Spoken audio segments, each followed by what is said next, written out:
Hello, here's a video of the GE Vortalex. I'm about to service it actually. I'm going to take the grill off and try and get the blades off. We're going to see what happens there. I have no clue what's going to happen. Whether they're going to come off, whether they're not, whether they're stuck on the shaft, any of that horrible stuff. But here's first screw here. Now, I gotta remember to set these things all aside. Spike's gonna come up on the table, likely because he knows that he's gonna get a chance to bat some stuff off of the table.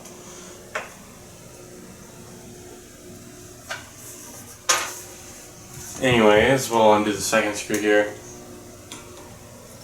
These are actually pretty robust fans, so they're quite easy to take apart and service. This one didn't have a washer on it, so that was probably lost to the sands of time many years ago. You do have to remember this fan is from the 30s, so it could be years and years old. Almost 100 now. Maybe probably about 90 years old. Anyways, now one of the hard things about vintage fan ownership is getting the blades out. Now, this can be very increasingly difficult on different fans. This one I have no idea how I get the blades out, so I'm gonna try up this way. Yeah, that's not seeming to work. See, I've never really taken apart a Vortalex before of this size, so no idea how to do it. The blade pitch is very deep on this fan, so I'm not sure that there are any holes on here that are big enough for the blades to slip through. Now, one of the ways that you can help this is by taking the blades themselves off. I probably should have taken the blades off before I took off the, ooh, I think those could fit. Those could fit. Yeah, those will fit. So now what I'm going to do is I'm going to make an attempt to undo this blade set screw. Now, be careful, these blade set screws are not the strongest set screws in the world. Well, I have broken one before actually, but I was trying to tighten it, so that might have been a problem. Somebody who had it before me did not do the right thing when assembling it, so unfortunately that fan's stuck in the closet for right now, out of operation, even though it's a perfectly good and working fan. Okay, well, I lucked out this time. I lucked out this time, guys. I lucked out.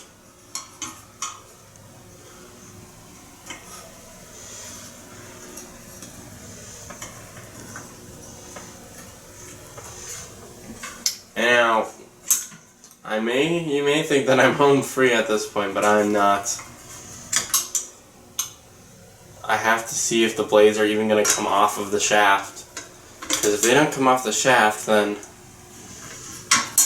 there's only a few things I can do from there. One of those is, oh sweet, I guess we did luck out today. One of those would happen to be WD-40ing the shaft. Putting oil on there of some sort. Penetrating lubricant is generally what is best for removing blades from shafts. Anyways, here are these blades. These are a good set of blades. We'll set those aside for now. Here's the grill, which is mildly bent, but you know, fan's 90 years old. It's not going to be perfect, no matter what you expect. Now, ooh, I don't know what that is, but I can tell you one thing. That is for certain not the type of lubricant you should be using on a fan. Where's the start? Oh, this is a random roll. Okay. Now, if somebody put the wrong type of lubricant in there, there's only so many things I can do. But hopefully the fan will be alright. Likely the fan will be just fine. Anyways, you can tell this one's been removed before, definitely. Okay, the we lucked out on this oil wick. It's not in that bad shape. Now, what I'm going to go do, first, I'm going to remove it. There's just about nothing in there. Now what I'm going to do, I'm going to wipe this down. We got to get some of that old oil out of there. Now, one of the things about vintage GEs like these is that most of the time they will only come with one of the oil wicks. Sometimes they'll luck out and you get both of them. Most of the time they'll only come with one. Let me go grab my 3-in-1. I don't know what happened to Zoom Spot Oil. They were like my favorite oil brand, but they just disappeared. I don't know where they went. I can't seem to find the exact stuff that I used to use all those years ago.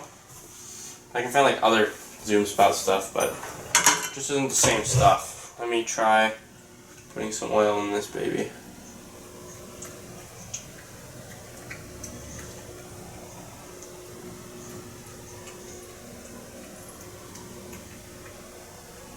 And also put some oil on the top there. Just, get it started. Now what we're going to do is we're going to put this oil wick back in. Oh wow, those are some good threads. This stuff's well made. So there's a very high chance it'll go back in very, very smoothly. Now, yikes, this cord isn't so good.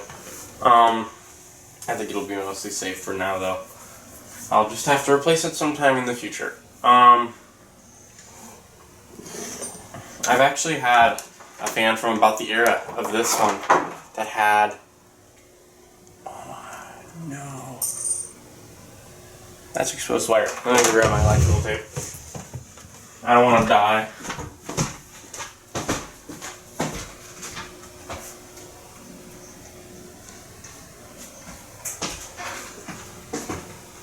And now, of course, when I'm grabbing electrical tape, I'm going to need to go grab the scissors too. So, excuse me again. Sorry this is all taking so long. Repairing a fan is not a simple process. And also you can see my cat Spike in the background. He's just chilling out, eating some food. Now, I'll hold it up to the camera so I've got enough room here. See that? That's not the best. This fan's cord is cracking and is going to need attention sometime soon. Right now, though, is not the time for me to be able to do that.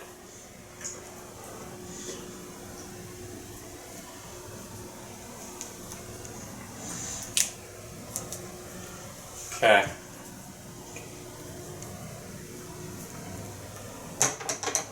Now, one of the good things about cords is that generally they aren't too dangerous. You just gotta keep an eye on them, make sure that they don't do anything weird.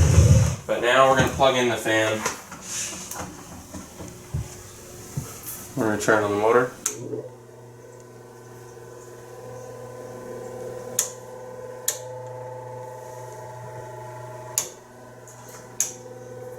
One of the things about the fan blades is that they amplify any noise. Now let's check out this gearbox. Yeah, it's okay to run this motor without a load for a little bit because it isn't a PSC motor. PSC motors, like the motors in really big fans or in industrial blower fans like furnaces, those should not be run without any load.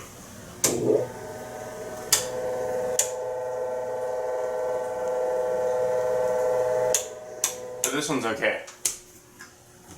Well, you can run them without a load, but don't do it for long because they're not supposed to be run like that.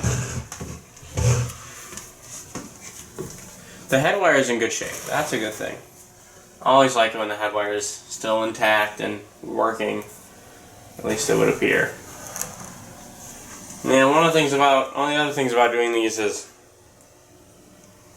if your motor buzzes, it could be a number of different things. It could be that your motor's burned out. It could be that your motor is simply just in need of revarnishing. You know, if you just need to revarnish it, then usually it's fine.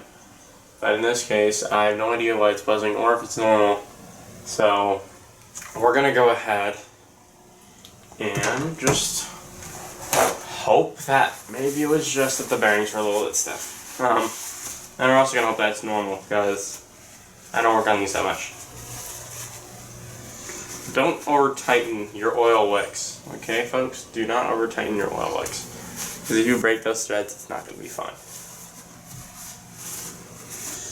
Now, in a moment, over to the sink, and we're going to give these blades a nice wash.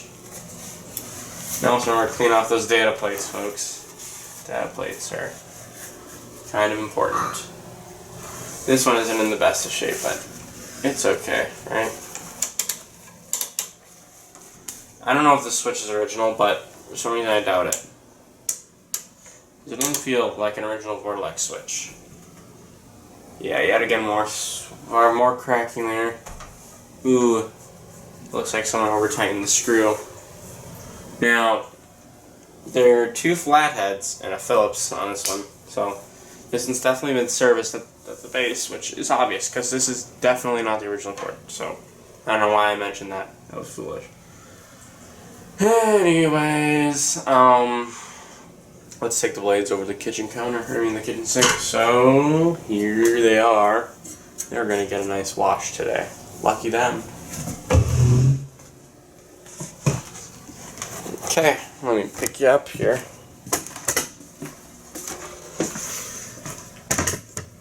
Okay. Turn on the lights.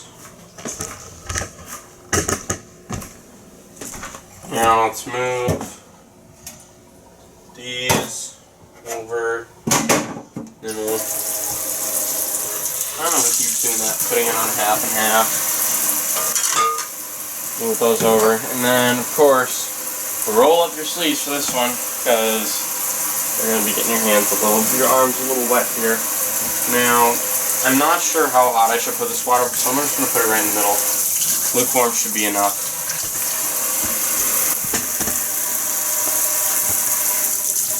And I'm not, don't put Dawn on there.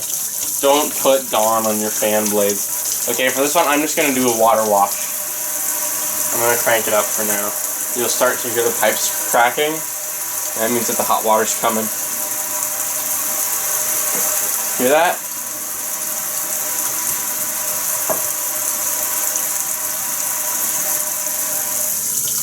That's the hot water on its way. We have a vintage house, so that's how it goes. Okay, there we go. Now the water's getting nice and hot. We're gonna put that right about there. We'll turn it up a little bit.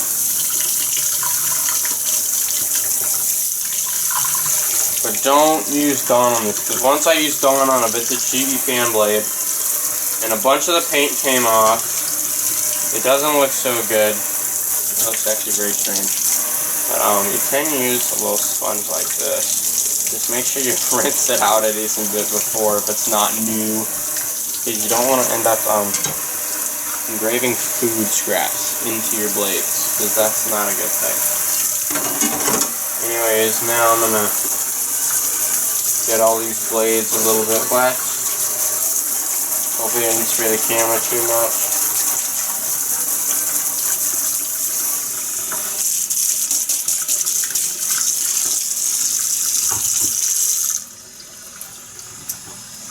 Okay, now, go on both sides, folks. You don't forget, you gotta get both sides.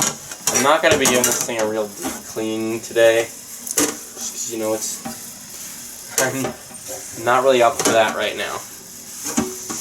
Now, these blades are pretty dirty. There's some stuff on here that you might have to use, like, industrial grade products to remove. Well, sometimes though, that's just how it is. You can't put them all on these. On really anything vintage. Sorry about that, I just kicked you. You can see me doing stuff a little bit. Oh well. Oh no, don't bend the blades. That's another thing. Do not bend your blades. be careful when you're washing these vintage things.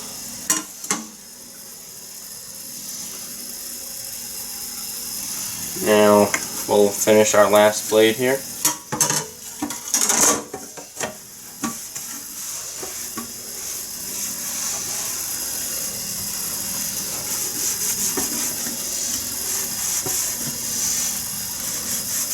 Okay, well apparently the gritty side seems to be getting more of the dirt out, surprisingly, so I'm going to use the gritty side.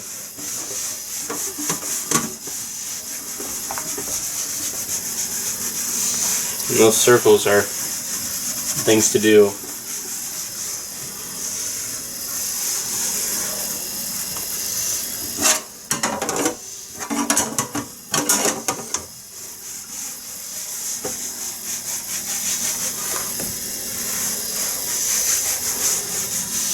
Okay, I'm going to be going back on these a few times because I'm going to need to get these edges really good, because these can be hard. The edges are difficult. Plus, also, there's going to be a weird cut in the middle of the video because for some reason when I record like this with the camera, it splices the video into like two for some very strange reason.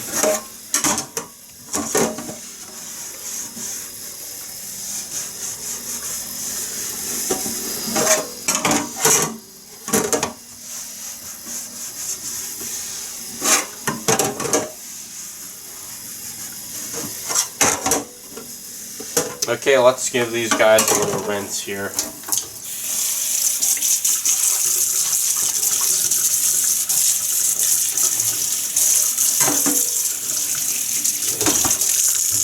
Okay, now these guys are nice and cleaned up.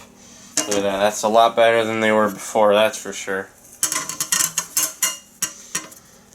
Okay, let's move all this stuff that's on the counter a little bit. And then, like the knife, which, who knows why that's on the counter there. Just one single knife sitting there.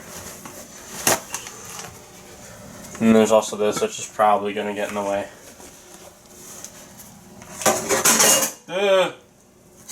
The knife fell onto my fan blade. I'm hoping that didn't scratch it.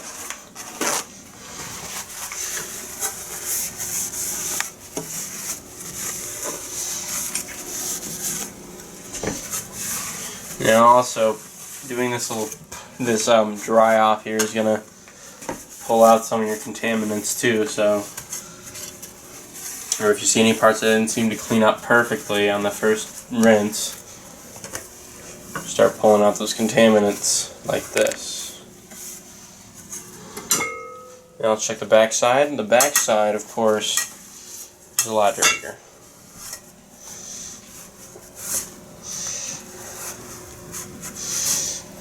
Now don't press on your blades too much, because remember they could be as old as these ones, which is 90 years about, more or less. And you don't want to end up bending them, because balancing Vortalex blades is a really huge pain. I've done it before. It really, really sucks. Alright, well, these are looking a lot more clean. So we're going to go back to the fan over here and let those dry off for a moment.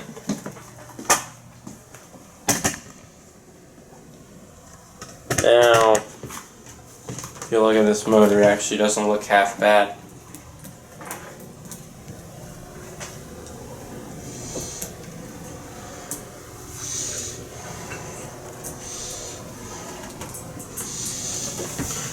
But if you look here, it is not in the best of shape. I'll try and get it all cleaned up and stuff, but I don't know how well I'll be able to do. I mean, this fan is so old. You know, you don't want to do too much. And also, remember, don't clean off all the oscillating parts that are all the exterior moving parts. Don't clean those off, because the grease is there for a good reason.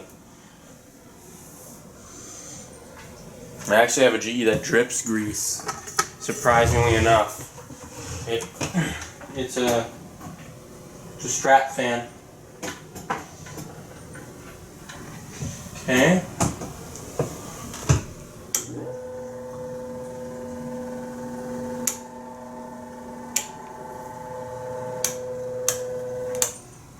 Now, one of the things about this is, as I did mention earlier, there's no back oil wick on this fan. It just wasn't there. And those just tend to kind of disappear. So I'm going to have to order one. Thankfully you can get new ones like off of eBay, reproductions. And they are pretty good from what I've heard. And they work. And if you really want to go all out, you can just replace both of them with new ones. Or you can buy them and then put the innards from the new one in there so then it looks authentic. If you have both of them, that is. But there you go. There's getting down dirty with this one. So now, since we've gotten all the dirt off the blades, yeah, this thing doesn't have that much end play. It'll be fine. This thing's in good shape. We will go finish up the rest of the work that needs to be done on this fan. So I'm going to go grab those blades, which have hopefully dried a little bit by now. Wow, I did a really good job on getting those mostly clean. Maybe we'll do a little run up. Also remember folks, when you are doing this, be sure to put the set screw in the spot where the indent in the motor is, because if you don't do that, you'll mess up how round the shaft is and you won't be able to take apart the motor so easily.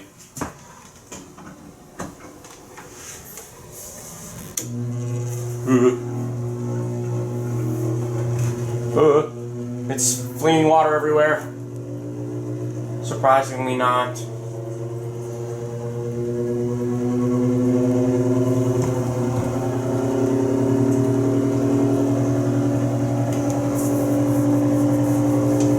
Somehow it sounds a bit better after I clean the blades off and did some other things.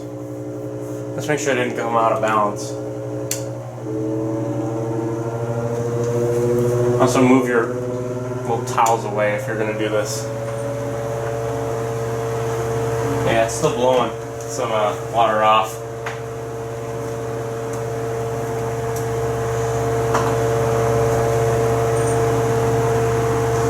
But yeah, this is running a lot better now, somehow.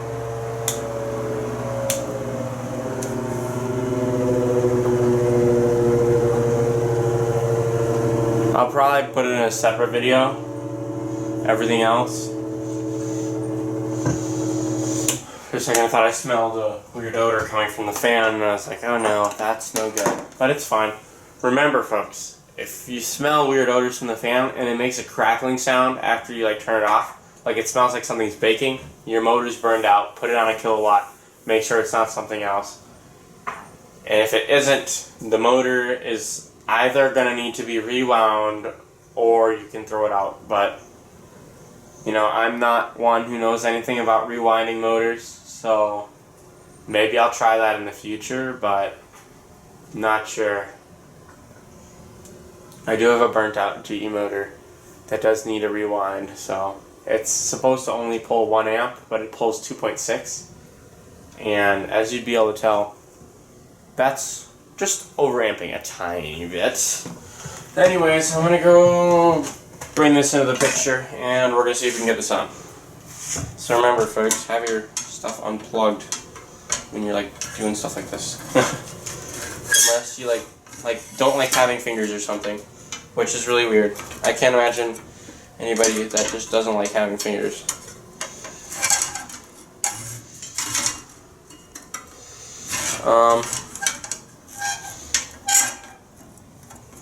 This is a hard part because you're going to end up scraping almost no matter what you do.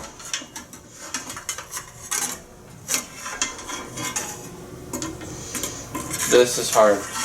Now, we got to find a way to put these blades back in the cage.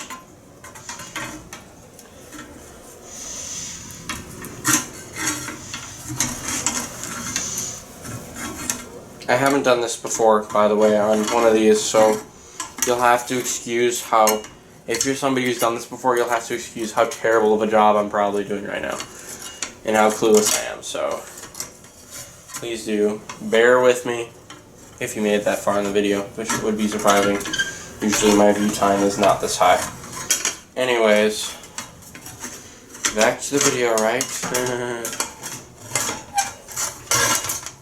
Okay, let's just try wiggling these back and forth a little bit. Okay, well, I'm thinking we're gonna have to take off the blades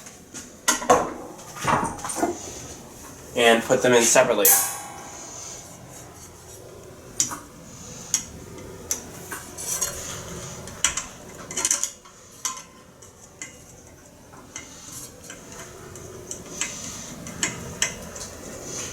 Just remember, don't nick your shaft, okay? If you nick it, it's not gonna be fun.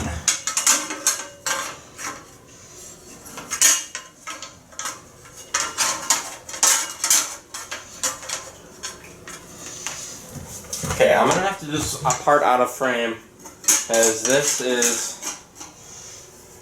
not fun.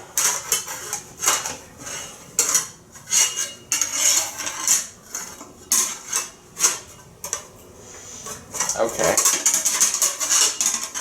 Now, there may be another way I can get them into there. Yeah, there you go, from the side. That's the way to do it, from the side. You don't want to do it from the back. For this one, you're going to want to do it from the side. So take off your blades to put them back in. Taking out the blades is just generally a good thing to do for when you're doing stuff like this. Anyways, just make sure you've got the right side of the cage up. This one's not it. This one's it. Okay? That can be a bit difficult, I know, but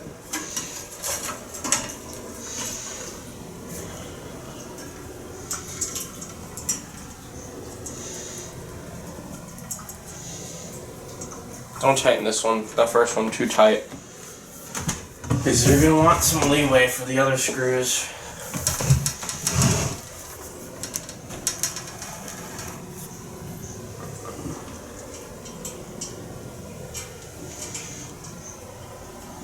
You're going to want to do all the real tightening at the end when you're ready to get the whole grill all tightened up. So just get those threaded first. Just tighten them hand tight, like real simple, easy, tight, not super hard, and hopefully permanent yet, because you don't want to do that. Because then it'll make the other parts of the grill really hard to put on. Well, it can, but just generally good rule of thumb. Now, here is the fun part. Actually, it's not that hard, but it definitely isn't easy. Super easy. Okay, now.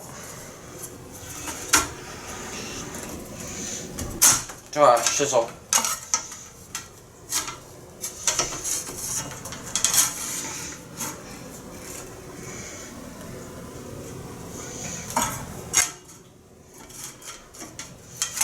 Okay, now I may have made a mistake here. I think it may have been foolish of me. I shouldn't have put the grill on first. Yep, the guy's been doing this for 13 years. Puts the grill on before he puts the fan plates on the shaft. Okay. You'll have to excuse me. I'm not perfect. None of us are.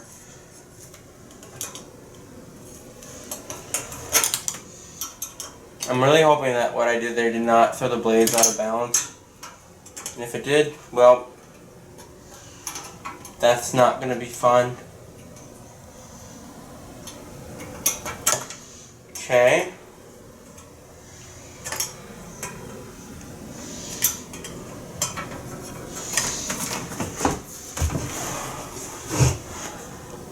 I probably should not have undone the top screw first though either.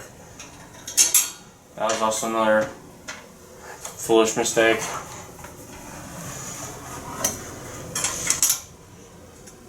Okay, let's move this fan back a little bit.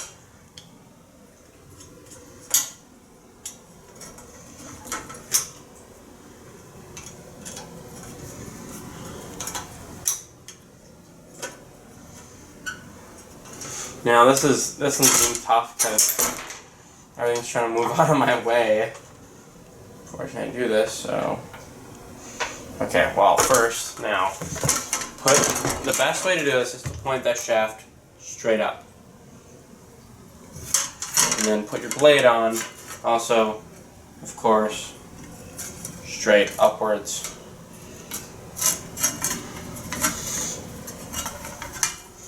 This can be a hard part too, because you gotta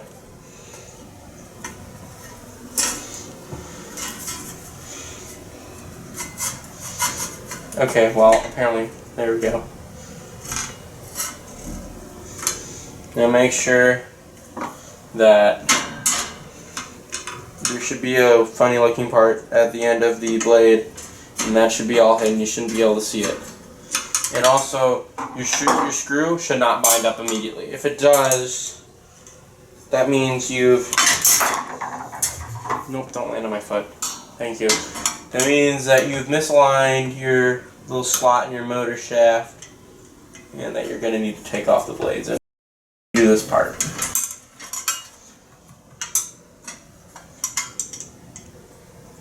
This can be a lot easier if you have a much longer screwdriver. Okay, I don't know why it's not. There it goes.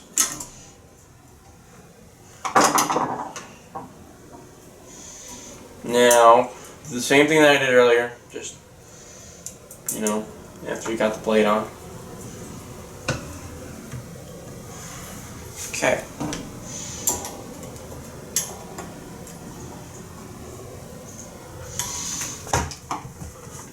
Just a wee bit tight. Don't torque them down.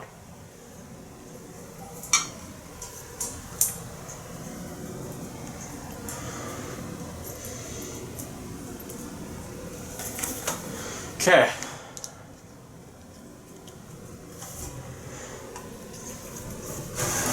That one I probably put on a little bit too tight.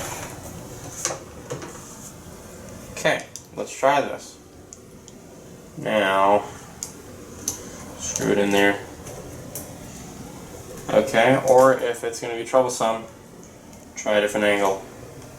Does that help you know? Come on, don't be troublesome to me.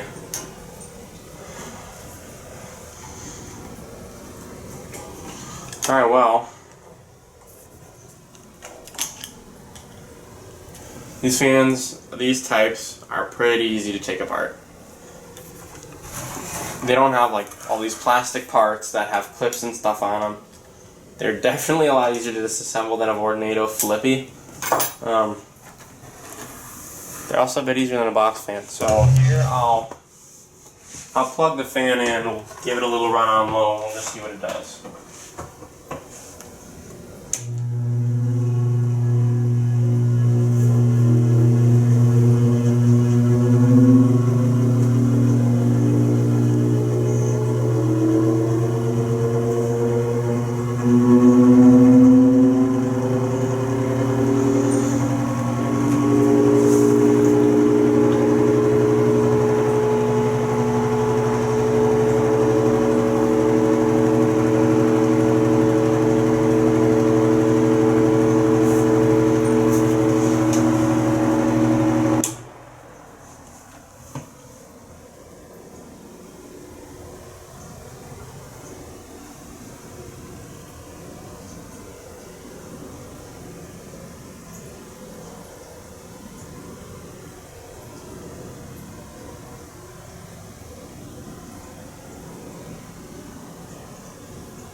And there you go. There's how to service any real 30s, 40s, 50s fan. They were designed like this for a couple decades, so any fan from the 20s will probably look like this. One from the early 1900s. And I know I have a GE BMY that's also designed very similarly to this, except instead of having one piece to hold on the grill, it has a bracket. So you'll have to take off different screws, but it's pretty similar. Anyways, there you go. Thanks for watching. Hope you all enjoyed. Bye.